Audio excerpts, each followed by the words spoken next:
Welcome to the Integration Station. I'm Naturally Ashley, your host, here to guide you down the rabbit hole into the world of psychoactive plants, frogs, and fungi.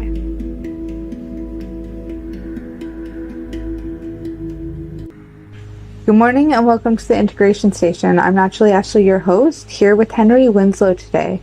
Henry is the founder and writer of Tricycle, a free twice-a-week newsletter covering top stories in psychedelic science, policy, and business with a side of spicy memes to keep things fun. Henry wants people to know that Tricycle Day is a resource for them, and it's an easy way to get smarter about psychedelics in under 10 minutes a week. You can subscribe to Tricycle Day and any other newsletter editions, anything that you like, by scrolling down and checking out the resources below. But what's most important here is getting this show on the road. So without further ado, I'll introduce Henry to you. You're listening to the Pace Radio Network here at paceradio.net. The opinions of the individuals during this broadcast are their own, and may not be the opinions of their group or other organizations they may be involved with. All medical advice during our broadcast is not a medical opinion and should be checked with your medical physician. Good morning, you beautiful souls, and welcome back to the Integration Station. I'm Naturally Ashley, your host, here with a wonderful guest, Henry Winslow. And Henry is the founder of Tricycle Day, a wonderful magazine that's putting out content twice a week. So I know I'm getting pretty excited to dive into this work that he's doing, but even more, I wanted to pick his brain about what inspired him to get into this work. And so I'm just going to pass over to Henry now so we can learn a little bit more about who he is, what brought him here, and the wonderful work that he's doing. So thank you for being here, Henry. Tell us about yourself, about Tricycle Day. All right. Well, first of all, thank you so much, Ashley, for inviting me on the program. I appreciate it. I love the name, Integration Station. Just rolls right off the tongue. Happy to share a little bit about my background, and I'm sure we'll get into some of the work that we're doing with Tricycle Day, but I guess on a personal note, I think probably the most relevant piece of my story is how I got interested in psychedelics for your audience. And it is sort of an interesting story for me because I would say I have two sort of separate but converging lenses or angles that I've come at this from. From sort of a corporate professional background, my first line of work was advertising. So like right out of college, I got into marketing and advertising, and I worked at agencies that specialized, they were boutique shops that specialized in healthcare clients. So we worked with a lot of the big names in pharmaceuticals and healthcare that are now sort of almost like on the verge of being disrupted by this movement of psychedelic medicine. So I learned a lot about everything that's involved with regulation, the FDA and the way that they impose rules upon pharmaceutical companies and the way that they promote their drugs and products.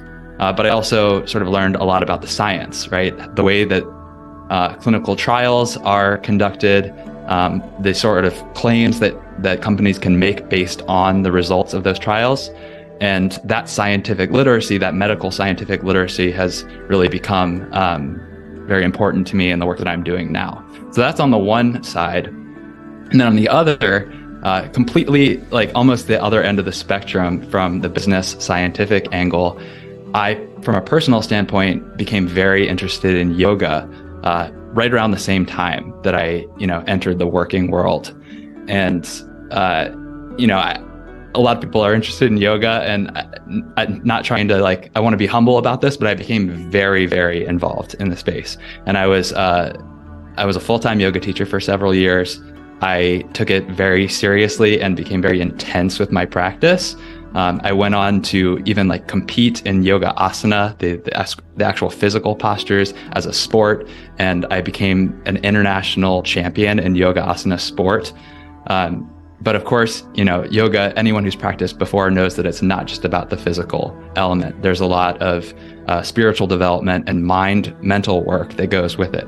And as I was studying the sort of Vedic philosophy and the surrounding Eastern philosophies, I became very intrigued by some of the concepts, the esoteric concepts that were in the literature.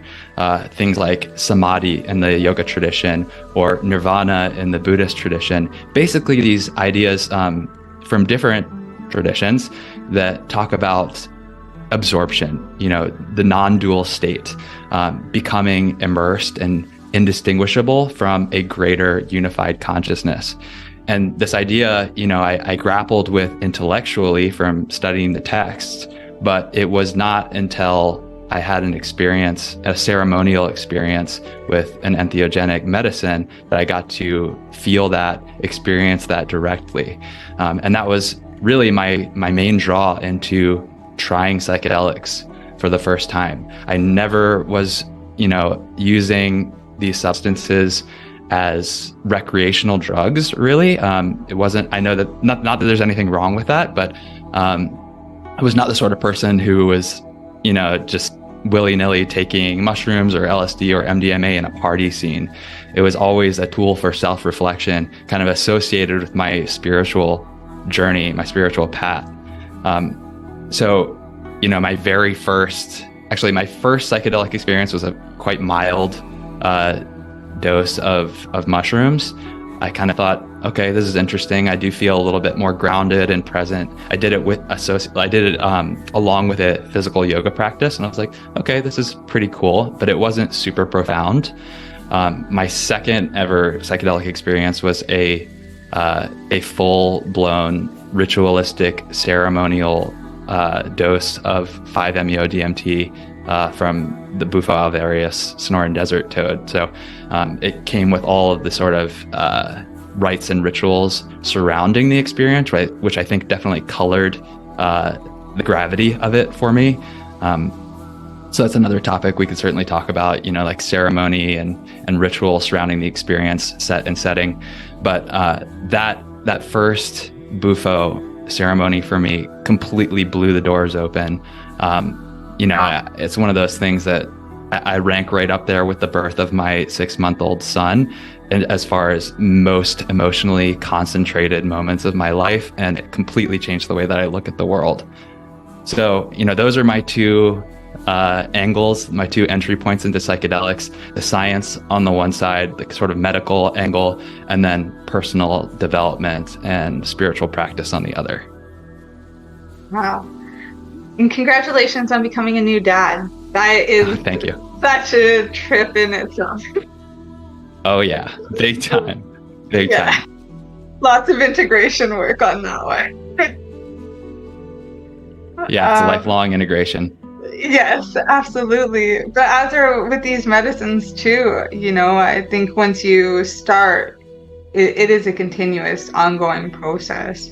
I'm curious, when you started working with the psychedelics, how old were you? How many years back was this?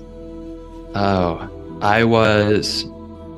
I'm about to turn 34, and this was in 2019.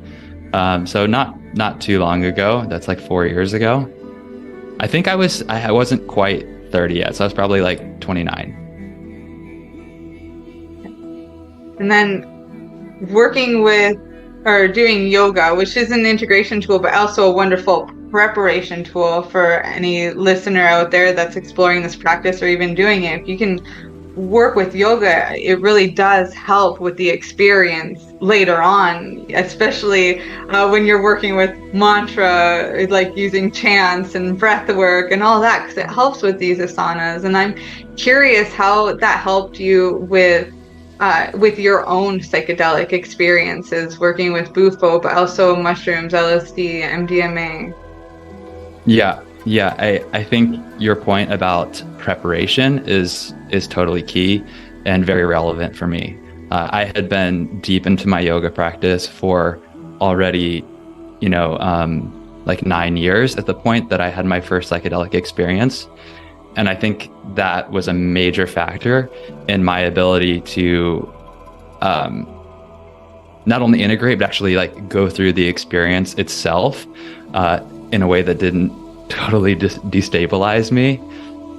And the reason I attribute, the yoga practice for that is that there's a lot of work in yoga around becoming more intimately aware of the workings of your mind, right? I mean, everybody thinks of the yoga practice being the postures, and that's of course a really important part. But underneath that is, interoception, understanding the feelings within your body. And then deeper than that, what's happening in your mind and how much of it is under your control and how much of it is sort of something that you're merely witnessing. So I think meditation, which of course is part of the yoga practice, was incredibly useful and important as a preparation tool for me to have these psychedelic experiences and not, totally freak out. Anybody who's had an experience with Bufo, which I appreciate is sort of a rarer psychedelic, but those who have, it's very common, and this may resonate, to kind of go through some terror at the beginning of that trip. I mean, the whole thing lasts in Earth time, 20 to 30 minutes. But at the very beginning, for many people, it kind of feels like your entire identity is just being erased. So there's sort of the fear of death with that, and it can bring out a lot of emotional responses in people. I've had 7, I think, Bufo ceremonies at this point, and I'm always told afterward, like, wow, you are so calm going through that. And of course, they don't see what's going on in my psyche, but from a physical outward expression standpoint, I always just lie down, don't move, and like totally calm, and then come back. And that's not to say that I am, impervious to these like emotional fears. I'm definitely going through that. I remember the first time I was like, oh, maybe I'm dying right now, and maybe that's okay. But I really do think that, the practice that I've had with meditation, and thinking about, it's very, I think it really helped me prepare. What I always go back to is like, when I did the Vipassana meditation retreat, the silent meditation retreat, like my biggest takeaway from that was like, wow, I thought I had control over my mind, but it turns out my mind actually has a lot of control over me. Anybody who's ever like tried to sit down and meditate and really focus on one thing for, a period of time, even in something as straightforward as the feeling of the breath moving in and out of your nose, sit there and try to do that, and you'll see just how shockingly quickly your mind diverts to something else. It's really eye-opening when you like become aware of that. It kind of changes the whole way you relate with your mind. So long-winded answer, but I do think that yoga has been incredibly powerful in preparing me to make the most of these experiences. Yeah, and to even make it through some of those fearful moments, the fear of death or of, feeling emotions that are often, buried because we can't handle them in the moment as a child or anything, sometimes there's like parents that are like, shh, don't, quiet, or you're in the wrong place right now, wait till you get home, or whatever. But then it never happens. So we hold on to that our whole lives, and we come to this moment working with the psychedelics where it's just so overwhelming. It's like, but you can feel it and you can free it and you are safe now and you can just lay there and have the experience. And doing this, that is training. So true. Yeah, this training. And I will say meditation, yoga. Sorry, Henry. Oh no, you go ahead. You finish first. Yeah, I was just gonna say it is all training. Yoga, meditation, breath work. It's all training for those experiences so that you can finally liberate yourself, really, from all of it. Yeah, totally. I didn't mean to interrupt you there. Sorry about that. And what I was just going to add there is that I definitely have had moments of visible external emotional catharsis with psychedelics. So just because, you know, everything, my experience was totally internal with Bufo, doesn't mean that it has always been that way with other medicines. Like, I think something that's really neat and useful about psilocybin, at least in my experience, is that, you know, Bufo is so tremendously powerful that it's almost like you black out and you just like go into this, you know, ocean of consciousness immediately, and you almost bypass some of like the really difficult work that's buried in your subconscious, that's more at like the grounded human level, these things that, you know, get embedded in our physiology and these memories, and, you know, maybe you could call it trauma, maybe it's just something that kind of made you who you are, but you aren't fully consciously aware of it. Mushrooms have been really helpful for me with uncovering those and working with them.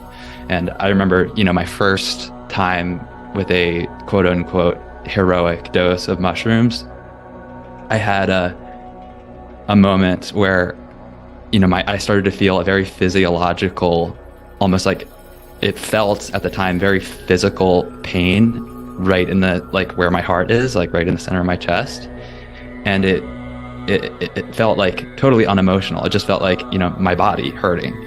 But then it transformed and awakened this memory of, you know, something from my childhood. And I just started bawling, like screaming, crying. Like, and I never do that. I'm the sort of person who generally, you know, I'm pretty stoic. I don't necessarily always show my emotions on my sleeve, but it all came out that day. And I remember my wife was in the other room, sort of taking a backseat trip sitter role, and she rushed into the room and she was like, first she checked that I was okay, and then she confided in me later. She was like, I was so happy when I heard you crying. She was like, you finally let it out. That's powerful. It's nice to have support system there. It's, you know, but she didn't interfere in any way, but she was like your cheerleader, you know? Yeah, no, she was in it. She was there for it. Yeah.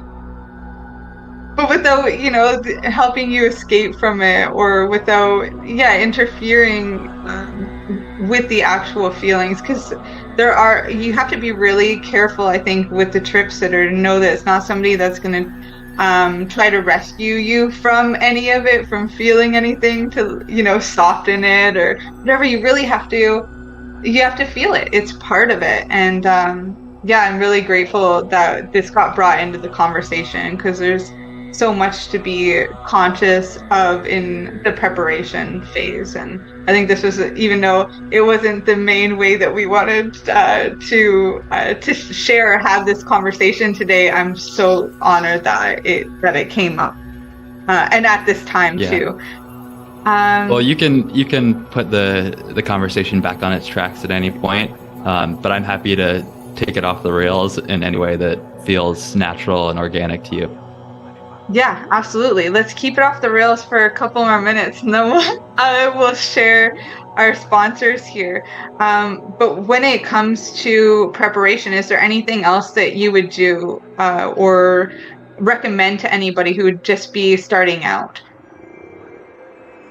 Like for a first time psychedelic experience? Yeah. No matter which is psychedelic, because with yourself, you've worked with many of them in the last 4 years, you know. Even if you could share a bit more of your story, how that started, like how did you choose the first one? What did you do to prepare yourself? Yeah, I mean, there's still a lot of medicines out there that I have not tried, so I'm certainly not an expert on, you know, which one is the right tool for which person and which situation, but I can speak to how I landed on those. I mean, mushrooms to me were always intriguing, just based on like the trip reports and sort of the reputation that they have as being teachers. Like, whether or not this is true, the idea I had in my head was that mushrooms and LSD are like the two classical options, classical psychedelic options, and that the difference I understood between them was that mushrooms were less you are in control and more you are the passenger, and they're there to teach you something. So long as you are willing and able to surrender to that experience. Whereas LSD was something more like that gave you the powers to manipulate the world and your perception around you. And while having like superpowers certainly seems cool, to me it was more about what is the insight that I can take away from this. So I wanted to be shown something as opposed to, me trying to exercise control over the world around me. So that's why I was interested in mushrooms. And the other big factor, is like these medicines come into your life. The opportunities present themselves to you. Like Bufo, I had never even heard of until a friend of mine had an experience. She went on to become a practitioner, a facilitator of the medicine, but she just told me about, kind of her experience. And I said, wow, that sounds like something I would really benefit from, something that I would really enjoy experiencing. So that's how those two became the first two medicines that I took. And, since then I have tried acid. I have tried MDMA once, but I've never sat with ayahuasca. I have never taken ketamine. I have not tried peyote or mescaline. So there's still a lot of medicines out there that I'm sure have something to teach me, but I'm also not necessarily in any rush because, my approach so far has worked out for me, which is if the opportunity presents itself and I feel called and not rushed, then it could be a good experience. But these are the sort of things I don't like to force. Yeah, thank you. I agree wholeheartedly. I spent time in the Amazon rainforest, but when I went to go work with ayahuasca, the shaman was sick. I didn't force it. I didn't pressure. I didn't anything. I was like, okay, it's not for me right now. And I went about my day and I walked barefoot and I traded seeds with farmers and, hiked and did my thing. But, I spent that time there and I did not know anything about Canva until I got back to Canada years later. These are the things, when the call is there, it's real and you can't force it. You can go out of your way for something and still have it not work out, and you can, be surprised by life when you're in alignment and get that call by something that seems so far away but is right there for you. I think it's so beautiful, these synchronicities that happen, and I'm glad that you've experienced that and we're able to share that today. There are so many medicines out there, and a lot of them are getting a lot of publicity now, or some like mushrooms are even kind of faddish, like microdosing mushrooms. It is a fad in a sense, but that's not why to do something. That's just why maybe look into it, why maybe have a conversation for it. And if it's accessible and your intuition is guiding you and you're hearing that call, then dive right in. And there's so many out there. Not everyone is for everybody. The Encyclopedia of Psychoactive Plants has over 900 pages in it. There is a vast majority of plants alone, let alone the books written on mushrooms. There's over 144 different species of mushrooms that are psychedelic before getting into some of the hybrids, and even the new one that that was named after Paul Stamets. There's just so much available. Frogs, fish, synthetics, the ones that are made through us. I think it's wonderful. And there is no rush because we got long lives ahead of us. And it's nice to take the time, have the reverence and respect. Thank you so much. We're just going to cut to break right now. We'll share our sponsors and we'll have you right back. Okay, Henry? We'll see you in a few minutes. Bye for now. You're listening to the Pace Radio Network here at paceradio.net. Cannabis edibles are an effective way to manage pain and other ailments, especially when you deal with your trusted partner, Legacy 420, in Tyendinaga Mohawk territory. You see, we lab test every product on site to ensure proper dosage every time, which is critical when consuming cannabis edibles. All Legacy 420 edibles are made by our classically trained baker and chocolatier, and we also have super tasty vegan options. Our baker has been in the industry for 25 years. She's also a chocolatier. Everything from savory to sweet, your chocolate bars, brownies, butter tarts, you name it, we make it. Talk to our knowledgeable Canatechs about our incredible variety available. Give your trusted partners a call. Legacy 420 out on your road.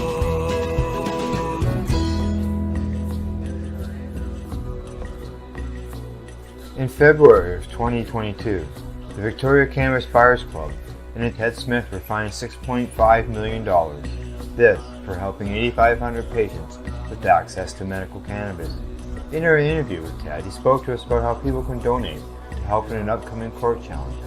And here is part of that interview. From what I've seen lately, I believe that you've got something that you're trying to do as far as fundraising to deal with this next court challenge. For now, people can write checks directly to Jack Lloyd Law Corporation or send e-transfers to save the VCBC at gmail.com. I guess those are the two easiest ways for people to help right now. PACE Radio is the People Advocating Cannabis Education Radio Network.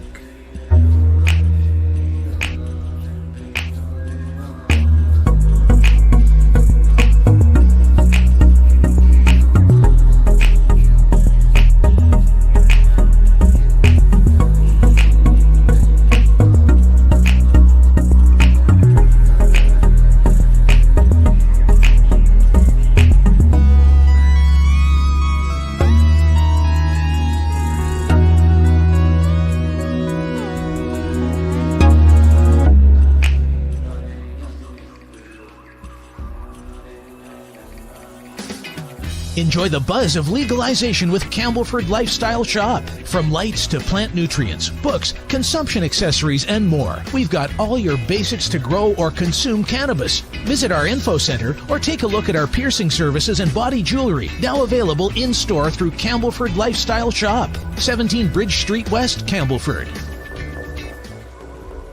We are people advocating cannabis education here at paceradio.net. Welcome back to the Integration Station. We're here right now with Henry Winslow from Tricycle Day. We were talking a bit about his story, different medicines that he's worked with in the last few years, which has inspired this magazine and a lot of the great educational content you're putting out these days.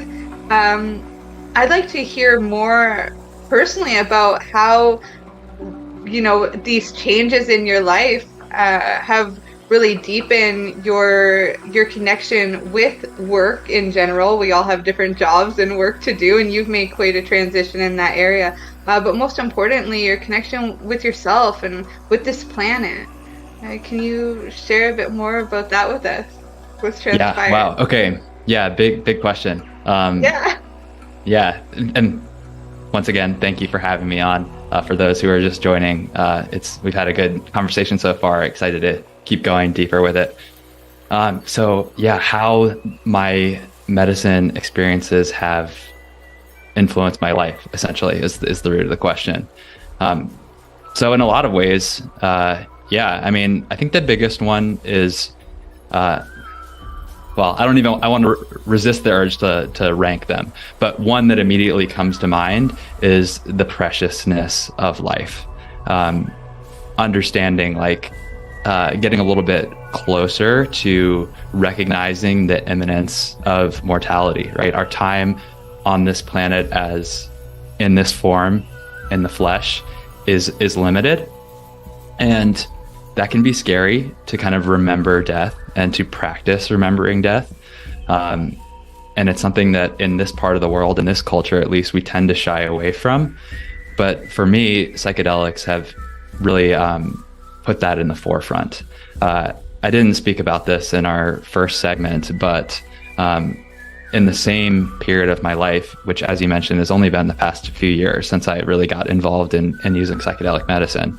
In the same period of my life, I also experienced death and mortality in amongst like close family for the first time. And that was the passing of my father-in-law right at the beginning. Well, like sort of right in the heat of the COVID pandemic. And that was, I would say, kind of like the first real test of the integration of my powerful profound psychedelic learnings. How do we deal with this? It was my wife and I were the ones in the room with my father-in-law at the moment that he passed, at the moment that he took his final breath. And there's a lot to say about that, a lot that I felt around that. I mean, it's certainly sad. Like, psychedelics don't take away the sadness and the grief and the mourning that comes with death of a loved one, but at the same time, it certainly helped me process it and think about death less as an ending and more as a reabsorption, right? Like that his life doesn't disappear, it just gets reintegrated into a greater system. And after his death, not long after that, as I mentioned before, we had our first child, and it's been really I don't know if the right word is fun, but joyous. It's been joyous to see aspects of my father-in-law's personality shine through in this new life. So that has been a really impactful takeaway from my psychedelic experiences, for sure. Outside of the preciousness of life, another big one is presence. And this isn't something that I was unaware of or not trying to incorporate prior to my psychedelic experiences, because it's also a central tenet of the yoga practice, right? But it's helped. I think one of the reasons why psychedelics are seeing so much promise in treating mental health conditions, like pathologized diagnosable conditions like major depressive disorder, generalized anxiety disorder, is that and it's kind of unusual, right, that one compound or molecule or family of class of molecules could have such wide-ranging effects on different conditions, right? But I think the reason why that's the case is that a lot of these conditions really boil down to a lack of presence, or a tendency of the mind to stray away from presence. Sort of a common psychological theory that depression comes from lingering on the past, and anxiety comes from a rumination about the future. So using psychedelics, in the moment, and then ideally, integrating what you've learned into sober living, is about centering your mind back on what's happening right here and now. And when you do that, the worries about the future and, the regret of the past tend to kind of fade away. So those are two big ones. What are your thoughts on that? Yeah, I do have thoughts on that. Thank you. I love the way that you explained it, because I see it all the time. I love to study Napoleon Hill and his work on outwitting the devil, that drifter mindset, going from the past or into the present. You don't get to appreciate that present moment. And that's the only thing I really wanted to add, is that, when you get present with a practice like yoga or with a medicine, maybe you're microdosing, maybe you've, it started to integrate a larger dose.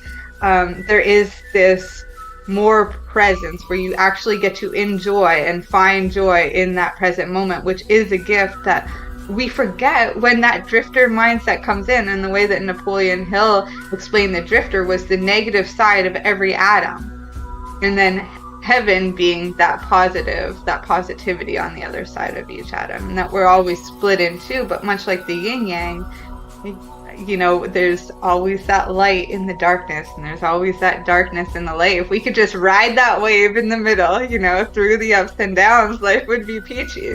But we fall off so often because we're not taught to surf. Yeah. I'll learn how to surf. Gotta learn how to surf those sound waves like Miss Frizzle. Medic School bus line for anyone with kids. My son is not old enough yet for me to revisit Magic School Bus, but I'm sure that's in my near future. It's coming. It's still good.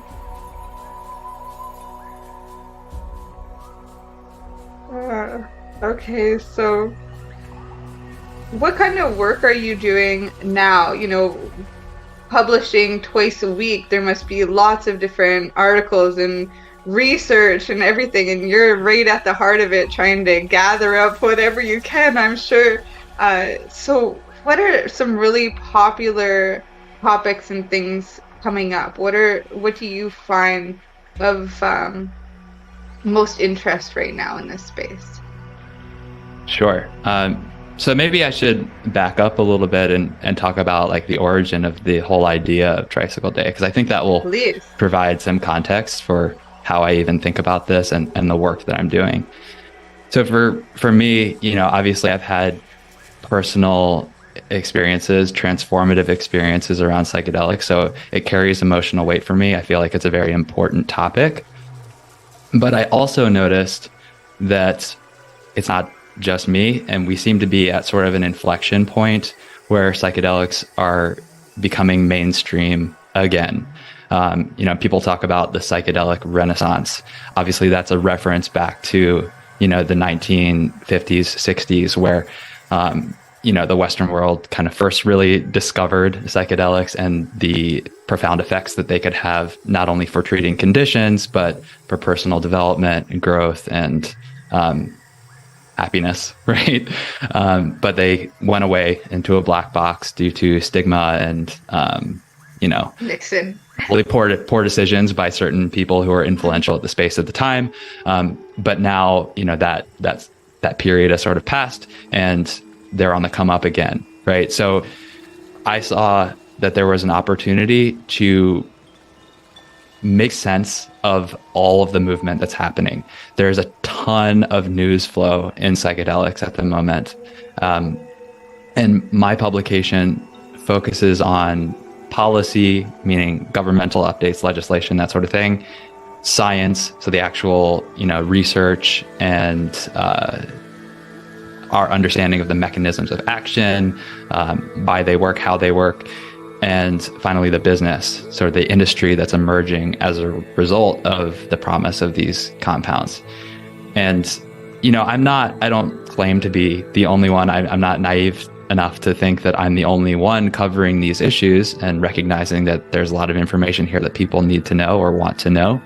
But what I did see, and the reason why I felt compelled to create Tricycle Day, is I felt that there was a big opening in the market, or the, like, you know, the news media landscape, as far as who the information was catered to. So what I kind of registered, based on the news that I was following and what I saw out there in my research, was you have on the one end of the spectrum very sort of dense, dry, technical content, whether that's medical journals or, you know, legal documentation. And that appeals to people who are very much immersed in the industry, right? Who are on the forefront of moving this work forward.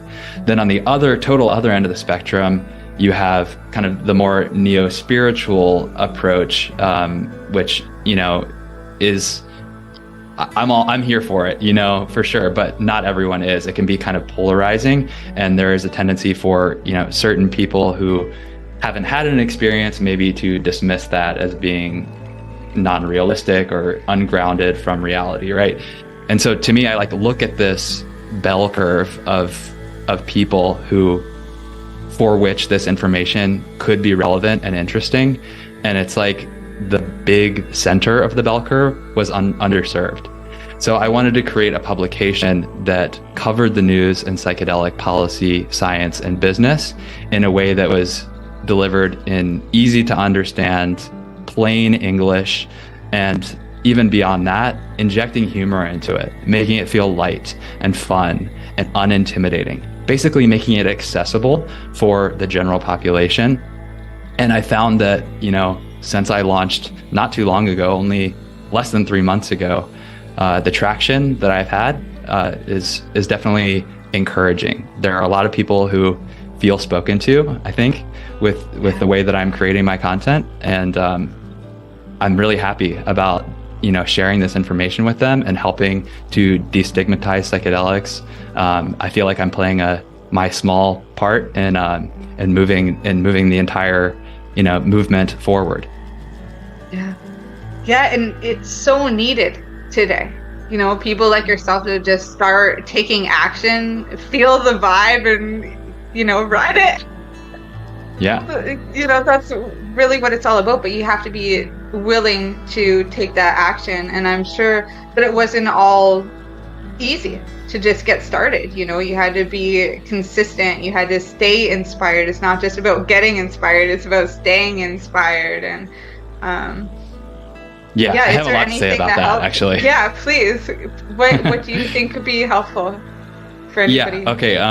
So, aside from my background in, agency world, marketing, like advertising, corporate side, along the way, I've always been, just like a side hustler, kind of serial entrepreneur, always launching new projects and stuff. I've experimented with so many different business models. I just love it. I love experimenting in that way. And it's like fun to make money on the internet. Like, it's just like an amazing time in the world to be an entrepreneur. So, I've always enjoyed that. And so with that comes the experience of having moments of, divine inspiration where you're like, I got to do this.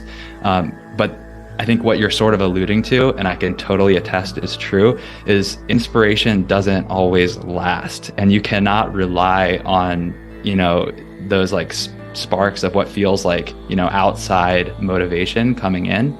There need to be systems in place if you want to take anything forward with any sort of level of discipline that's required to see success.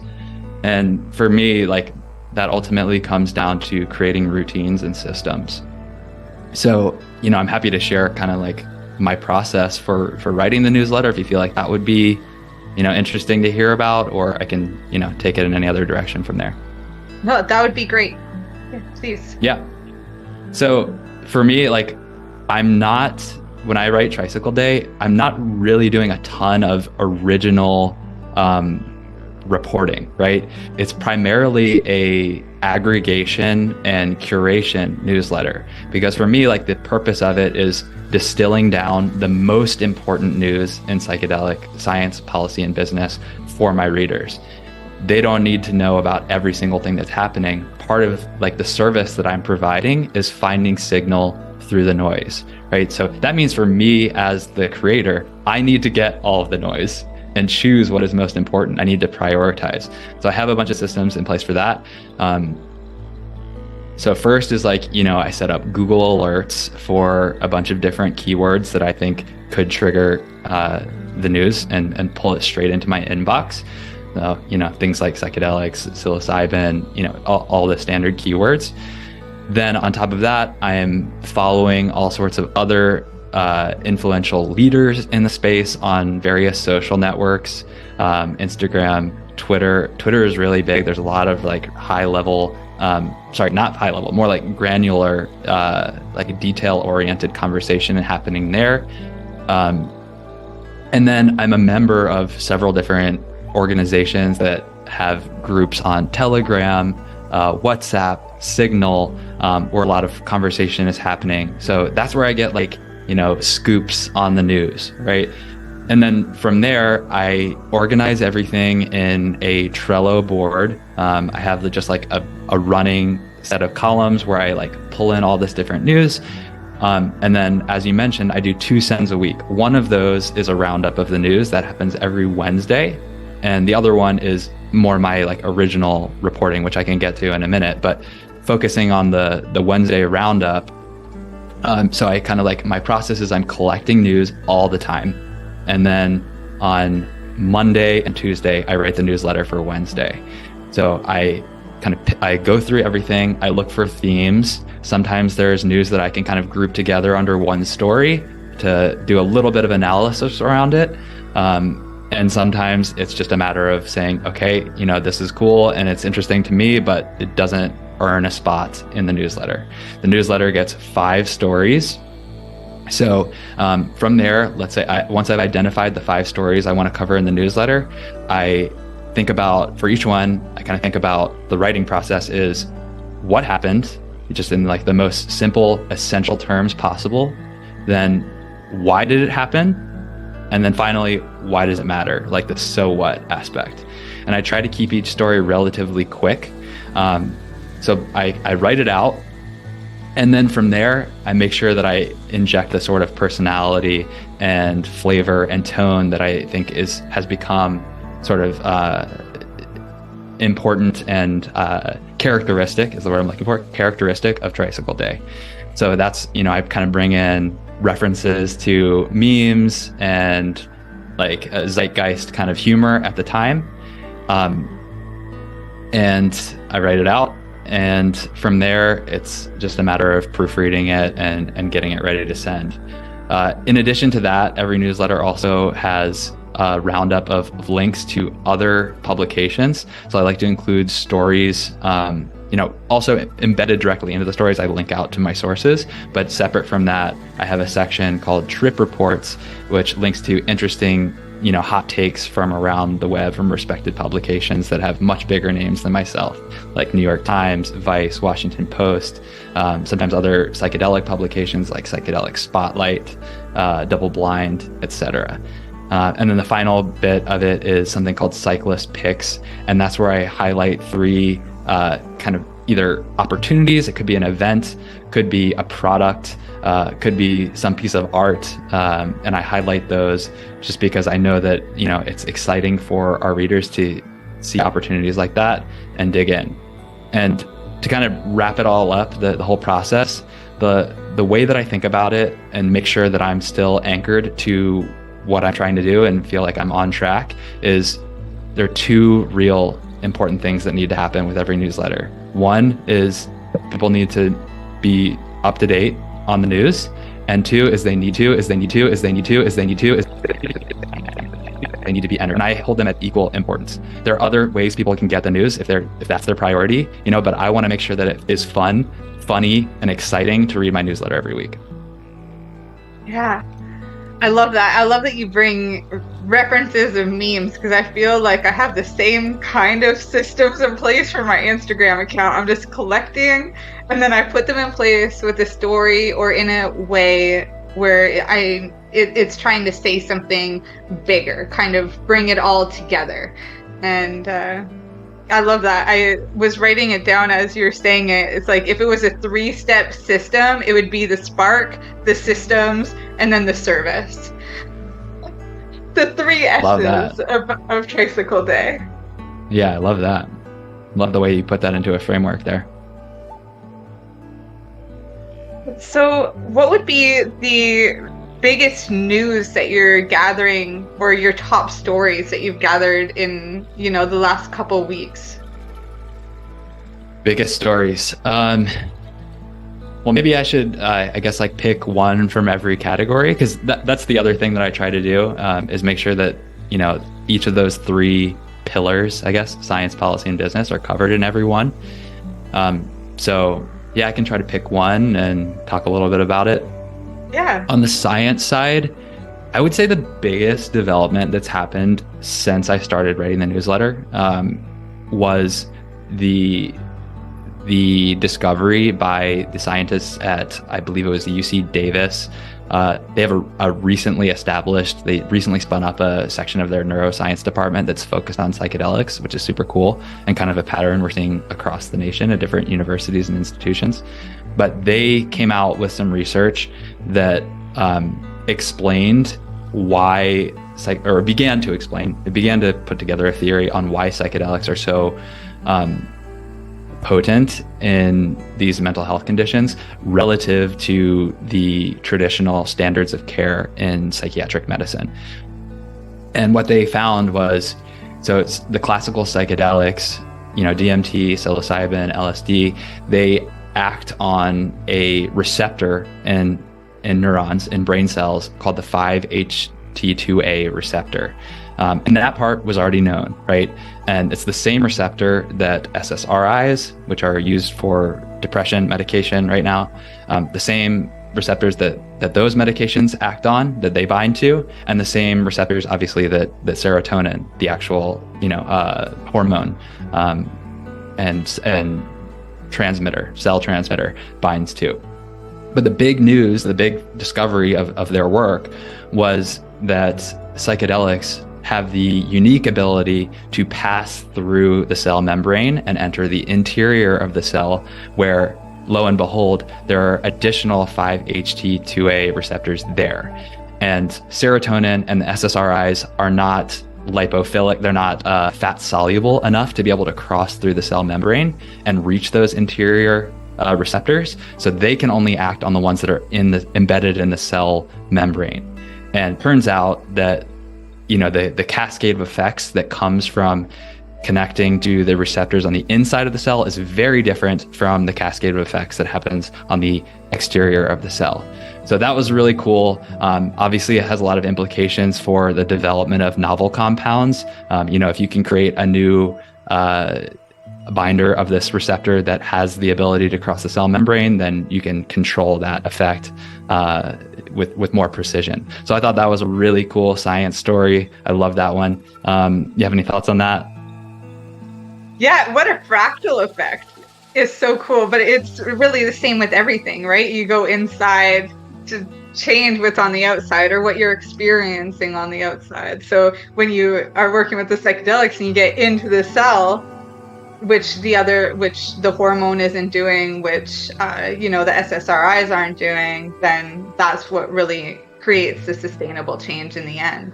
And it really goes to show, in my opinion anyway, that we really are meant to work symbiotically with a lot of these plants. Like, they are a form of nutritional supplementation that doesn't need to be taken in a capsule or need to be patented or hidden, because it's really is just natural to work symbiotically with this thing, whatever it may be. Yeah, it's very cool that these plant and animals.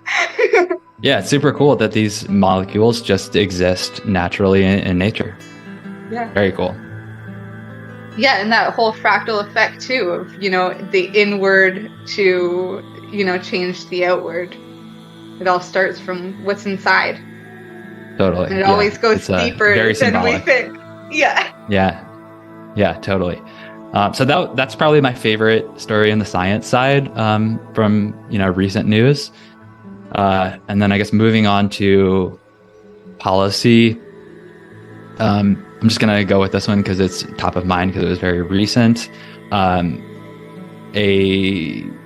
bipartisan bill was just submitted. Obviously, it has not been passed yet, so this is still, it's not a sure thing. But a bill was just submitted called the Right to Try Clarification Act.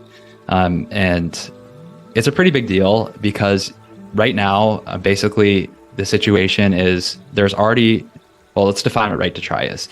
So the right to try refers to compassionate use of unapproved medicines at the end of life. So one thing we know about psychedelics, based on the clinical research, is that they are quite powerful in alleviating or relieving the depression and anxiety associated with end of life. And in my opinion, this is one of the least controversial uses of psychedelics, right? People have concerns about, going crazy with it, with, replacing standards of care for generalized anxiety disorder and major depressive disorder because, there are legitimate safety concerns around, re-triggering or triggering psychosis for predisposed individuals, right? I don't want to lead anyone to believe that psychedelics are free of any risk. But specifically talking about end-of-life care, there's been really strong evidence that it's tremendously powerful in helping people ease into that transition out of this physical existence. And to me, that's like, why would you deny someone that? First of all, it's like such emotionally charged, and it's like your final time on Earth. Why would you deny someone the ability to make that more comfortable. But on top of that, it's like they're also going to be gone soon. So like you don't really have to be worried about the safety concerns, the adverse effects as much. And yet, okay, so right to try policy says that the doctor should be allowed to discuss those options with unapproved medicines like psychedelics with the patient, should they choose to take advantage of those options. But for whatever reason, the DEA, the Drug Enforcement Administration, which has sort of a sort of contentious relationship with the FDA, says they're making a habit out of denying those requests. So the Right to Try Clarification Act basically builds upon the existing law that was signed in by former President Trump in 2018 that established the right to try policy. It builds upon that and says it explicitly lays out that psychedelics should be included. So I think that's cool. I definitely think it should pass. I think that people who are at the end of their life should certainly have that option. They may not exercise it, but they should definitely not be legally prohibited or enforced by the DEA not to be able to use something like psilocybin. Yeah, I would love to know our audience's opinion of that. What do you think about the right to try unapproved medicine or the end of life policy? Let us know what you know about it in your area and what your opinions are on it overall, especially when it comes to the use of psychedelic medicines in this time. Is it something that you would try? Think about it as we let our sponsors roll and share what it is that they're up to. And we'll have Henry right back, and he can share with us the business industry and some other awesome things about Tricycle Day and the work he's doing right now. So we'll see you guys in just a few minutes. Thank you, Henry.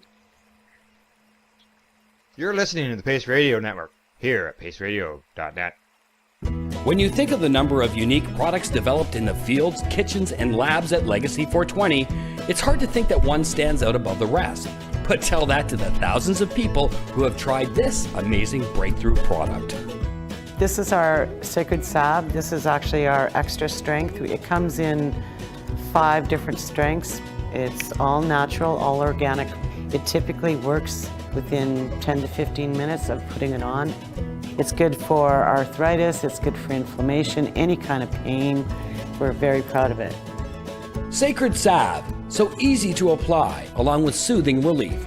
To select a strength that's right for you, come in and talk to your trusted partner. Legacy 420 out on your road.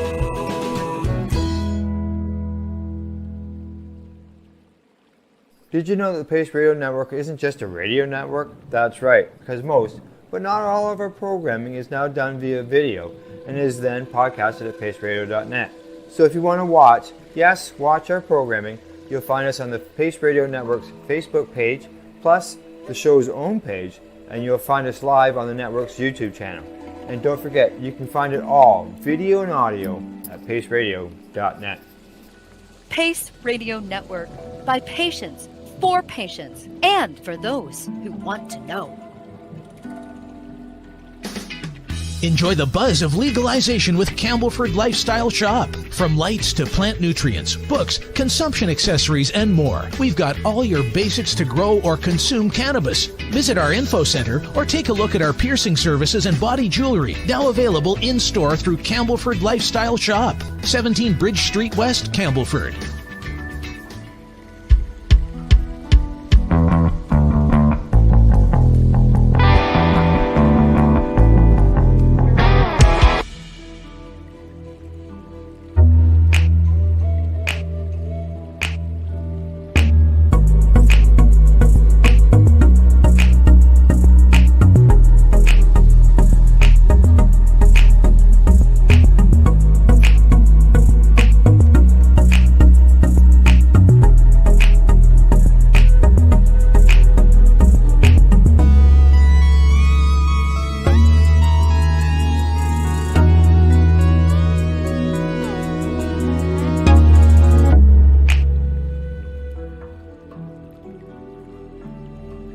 Are you a cannabis content creator?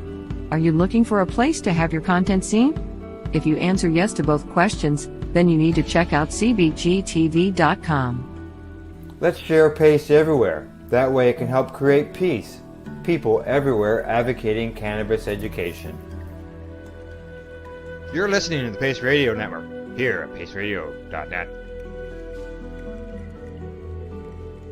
Welcome back to the Integration Station. I'm naturally Ashley, your host, here with Henry Winslow from Tricycle Day. And he's been sharing with us some of the big topics that are coming up in his magazine right now, in his work. Some really great things about science and also policy. He's been sharing with us his journey in psychedelics and entrepreneurship. I think where we left off was more about big topics coming up in the business industry, and then we can really get into more of your own personal life afterwards. Cool. Yeah, we'll pick it right back up. So we already talked about updates in science and policy. So I'll just talk about, one recent story in business, which I think is emblematic of kind of where the industry is as a whole.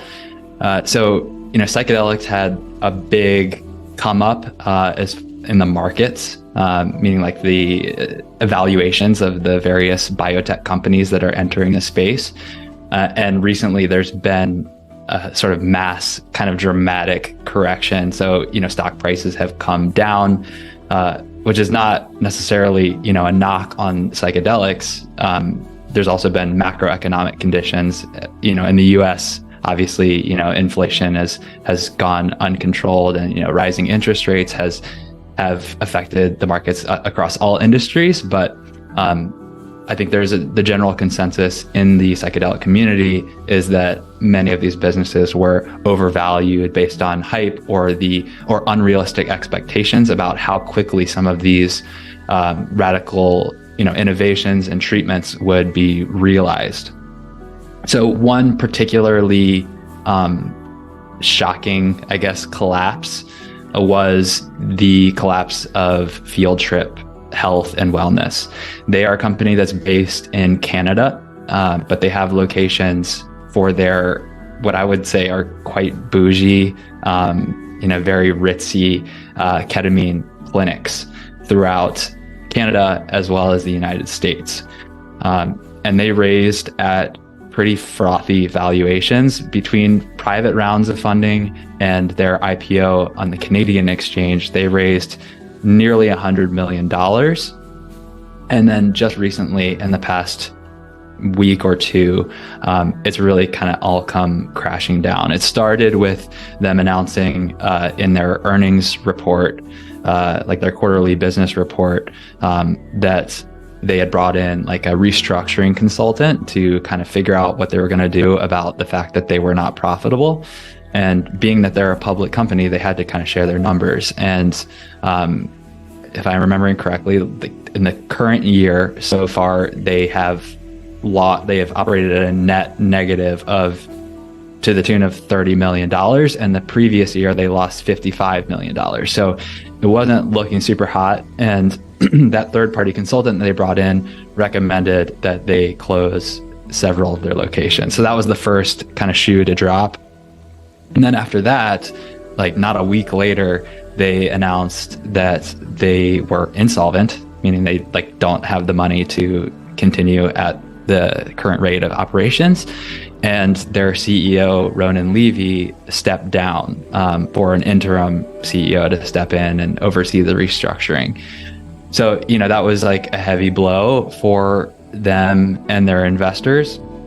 And I think that it resulted from a lot of different things. Like I said, there was the macroeconomic conditions that kind of made business difficult for everyone, but also the ketamine industry, which is, the first psychedelic to be really legal. I mean, it's not a classical psychedelic, but it kind of gets grouped in. The ketamine was legal, is legal. So it kind of had the first push into mass adoption and these businesses springing up. And what made it flourish for a time was because of COVID, the Biden administration declared a public health emergency. And as a result of that, it kind of changed the regulations and provided a loophole for for providers of certain controlled substances, including ketamine, to loosen restrictions around telehealth. Because obviously, people were not able to leave their homes and go see doctors. A lot of telemedicine took off. Previously, a controlled substance like ketamine would have required an in-person consult. So you needed to actually go physically see a doctor and have them prescribe it to you. But they loosened the restrictions and allowed telehealth prescriptions. So you could basically, do mail order ketamine. That created a lot of new revenue opportunities for businesses like Field Trip, because now they have, the in-person administration, but they could also distribute it to people who, don't have access to their clinics because they don't live in the right city, or, whatever. They didn't want to come in. It's like a second revenue stream.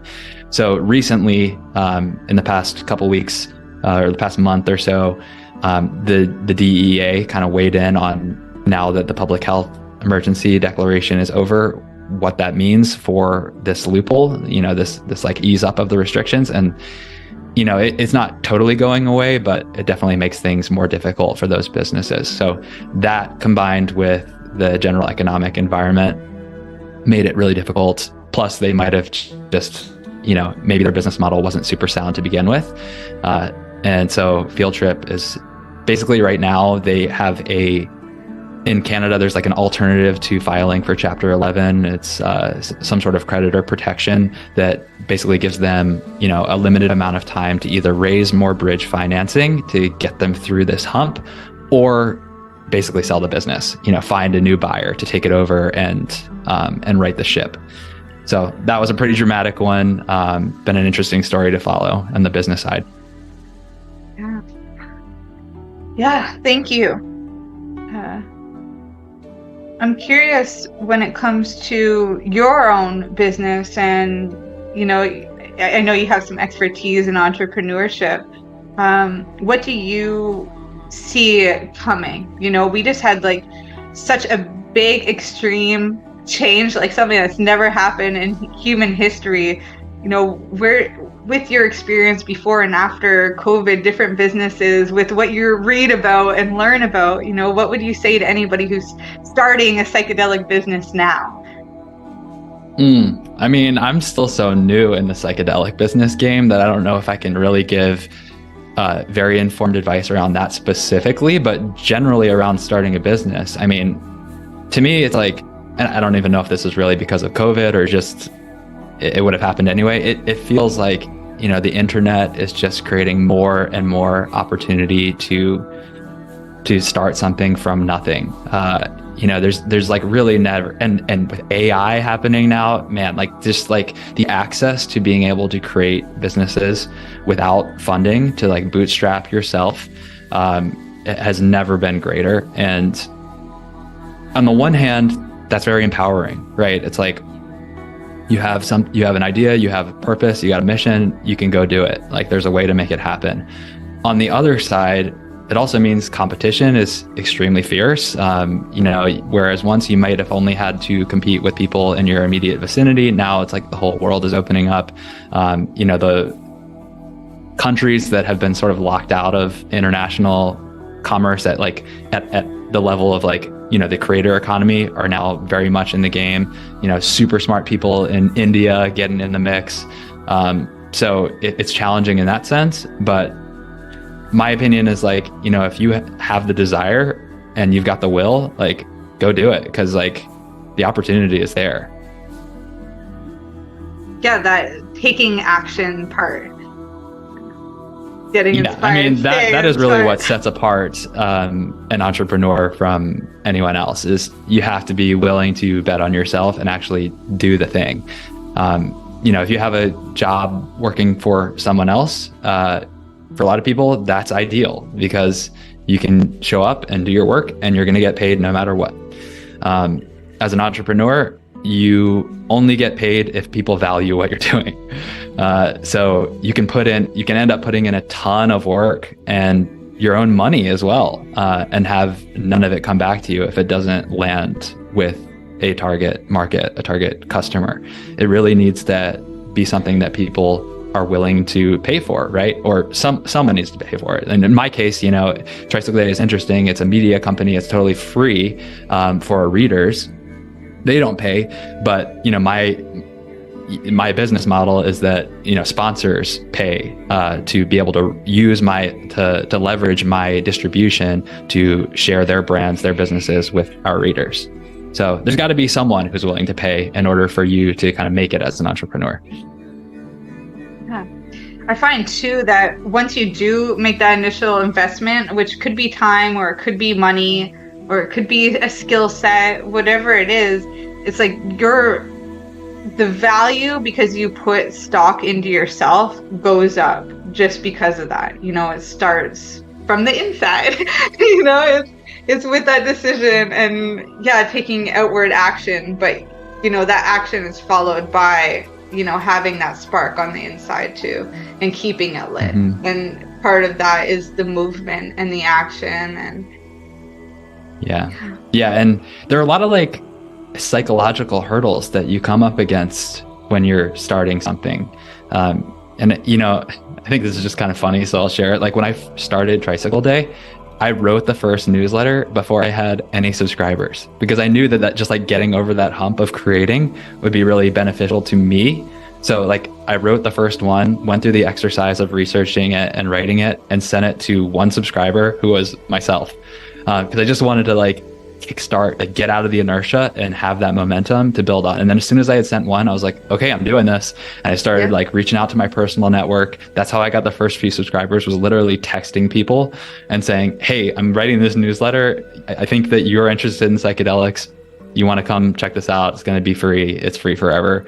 And then, you know, this is kind of specific to newsletters, I guess, but anytime you have a content arm of your business, once you have people who are waiting to hear from you, it's another accountability structure for you to keep you disciplined and make sure that you don't let them down. Yeah, it's really powerful. And I hope those of you who are, you know, on the verge of this, creating your own business during this renaissance, you know, is able to, you know, take some of this with you and create something wonderful. I want to bring everything, you know, to circle and to wholeness here in this third section. And I'd love to hear, because we started talking about preparation work and your experience a little bit when it comes to integration. You know, I know you use your business as part of that, because writing, you know, helps you understand. But it's also a form of expression, and it's beautiful. But what other techniques are you using in your integration process in your own personal life? Yeah, that's really interesting that you said that. I hadn't ever really thought about writing Tricycle Day as a form of integration, but I suppose you're right. It is. It's keeping me involved in the space and in a way like giving back to the medicines and like the community that has given something to me. So I do, now that you mention it, I will keep that in mind and take that to heart.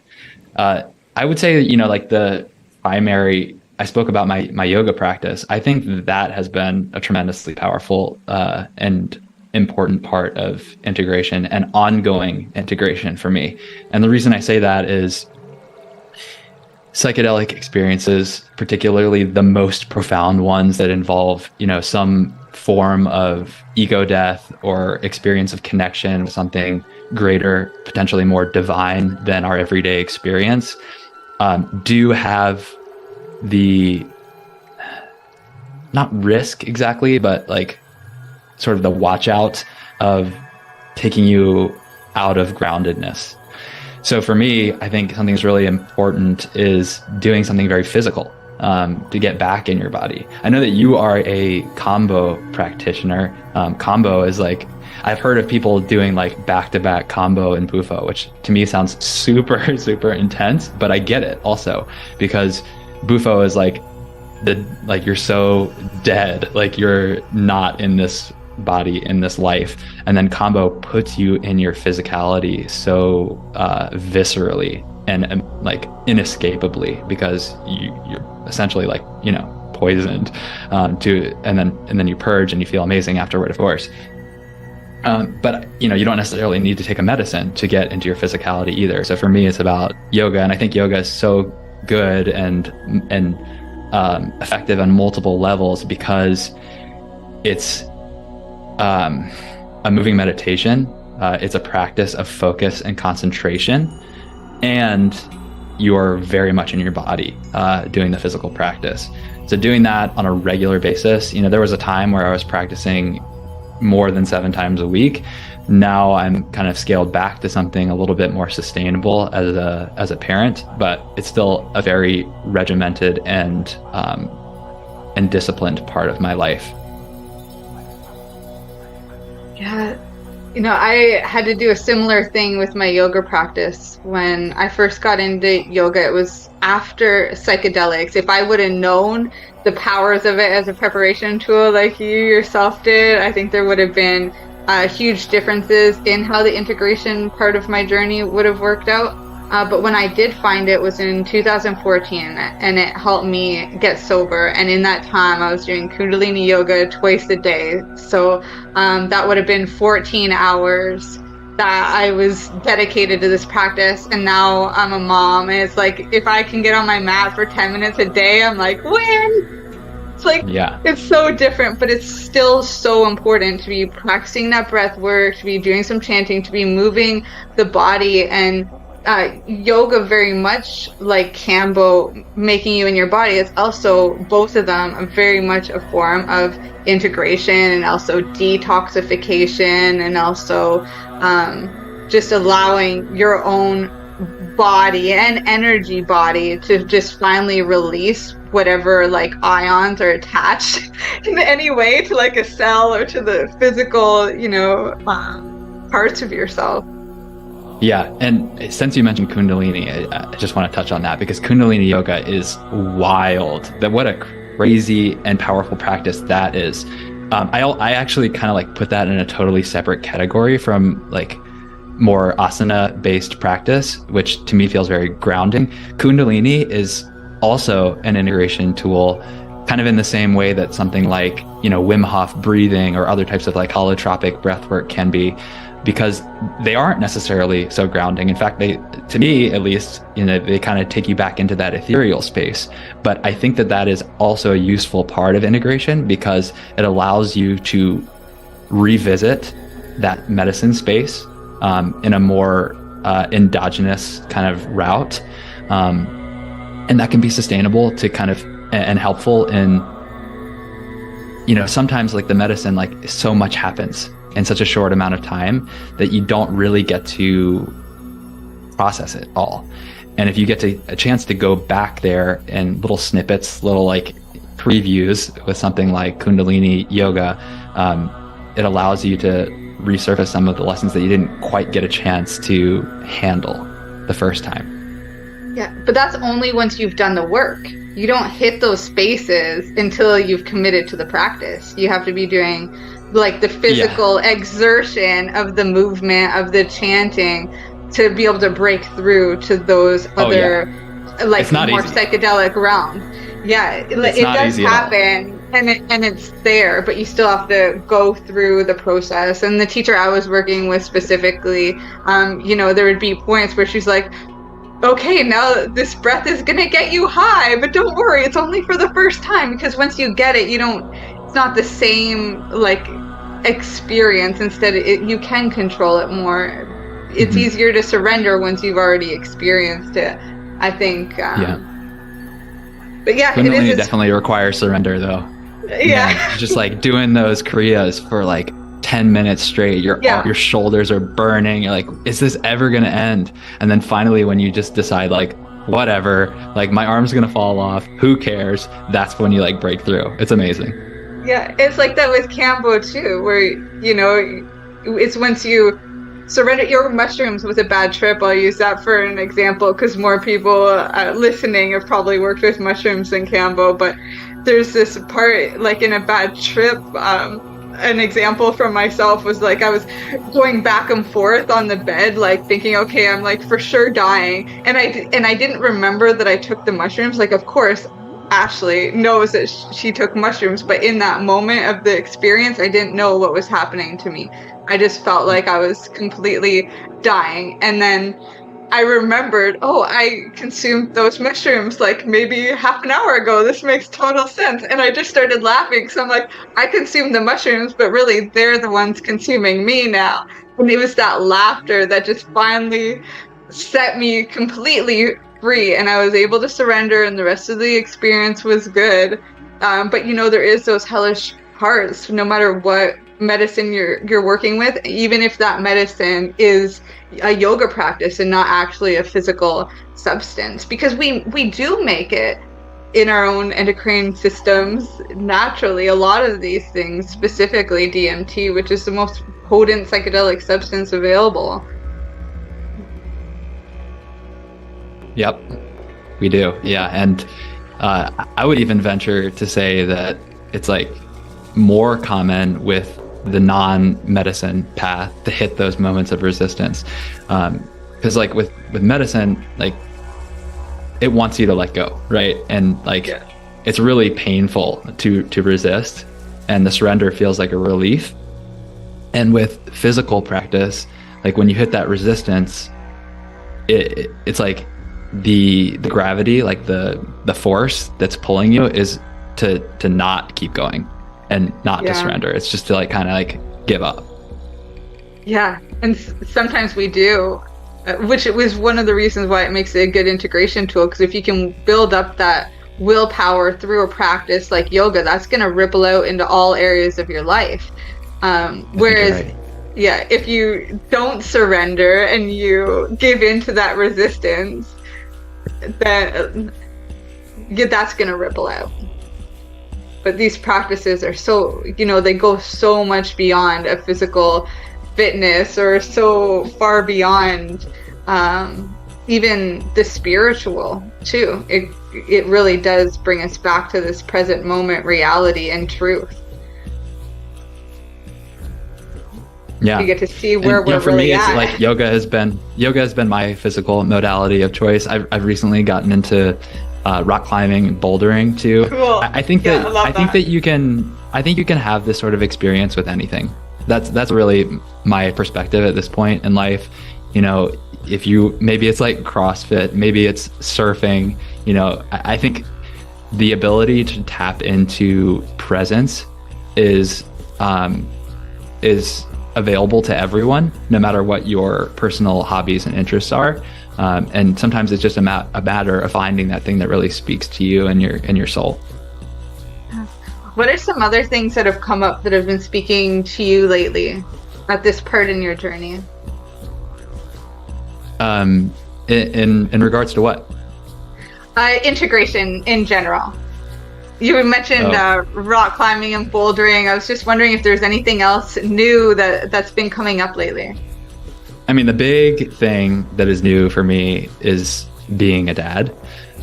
That's presented all sorts of different challenges, but also rewards beyond anything I ever could have predicted or anticipated.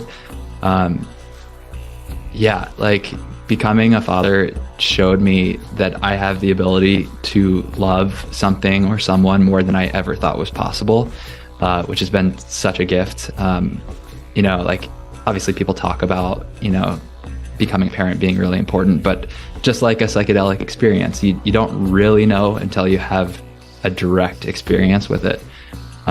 So there's been a lot of lessons there.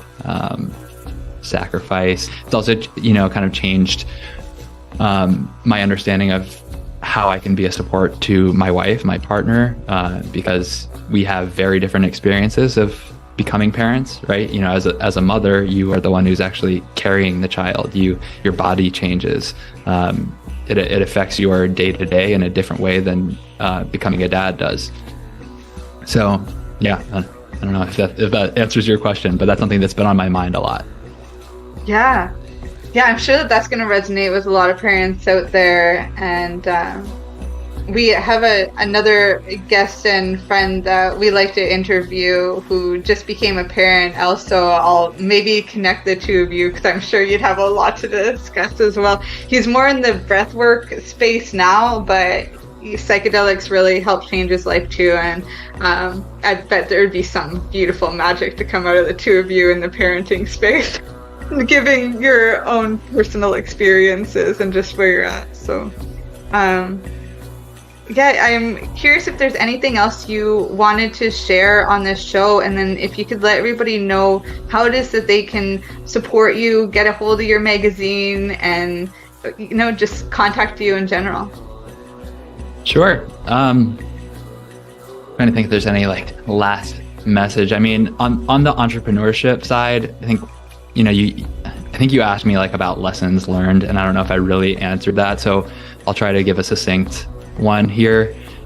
Something that after trying to varying levels of success with many different types of businesses, one thing that is something that I will no longer question is anytime that you're launching a new project or a new business, I personally think it's very important to have a obsessive commitment to quality of the product, whether that product is a newsletter in my case, or a service if you are an agency or coach, or a physical product if you're making the next line of mushroom supplements.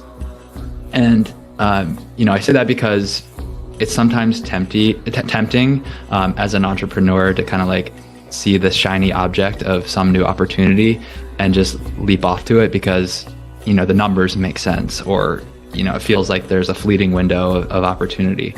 But in my opinion, if you are not going to be obsessed with making your product the very best that it can be, it's probably not the right business for you. And I have made that mistake in the past. So I'm saying that with experience. It's not as fulfilling, it's not as much fun, and it won't go as far. It may provide a little boost of adrenaline, but that's not sustainable.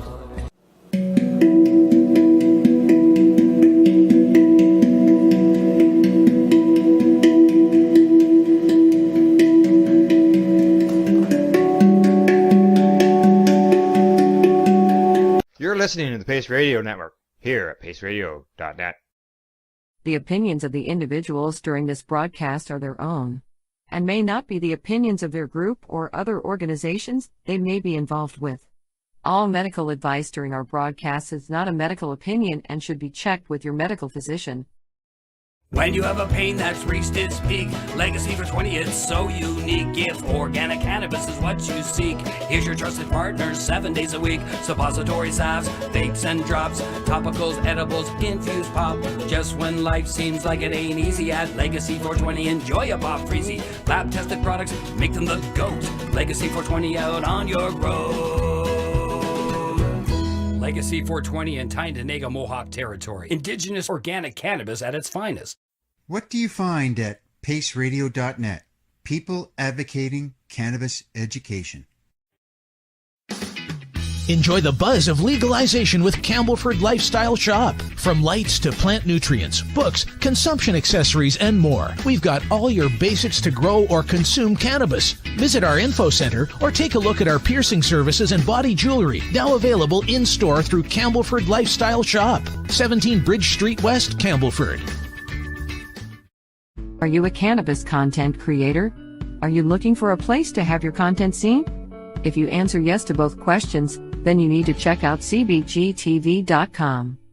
CBGTV, broadcasting to a worldwide audience. Find us at cbgtv.com. We are people advocating cannabis education here at